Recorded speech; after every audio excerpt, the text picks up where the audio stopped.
21 نصیحت: د یتیم کفالت. څوک چې د یتیم کفالت کوي یا د یتیم لګښتونه او د روزنه په غاړه اخلي، هغه به جنت کې د رسول الله صلی الله علیه وسلم نږدې گاونډی وي.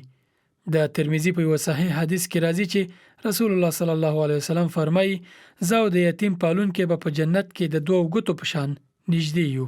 او بیا په مبارکو ګوتو اشاره وکړه، یعنی د شهادت ګوته او منځنۍ ګوته یې یو ځای کړي.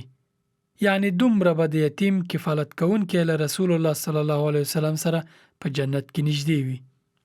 22 نصیحت: اودس.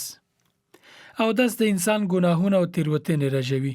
په صحیح مسلم کې روایت شوی حدیث کې رسول الله صلی الله علیه وسلم فرمایي: چا چې ښه په فرایض او سنت او مستحباتو برابر اودس وکړ، د دل بدن نه ګناهونه ووتل، ان د نوکانو لاندې هم ګناهونه وځي.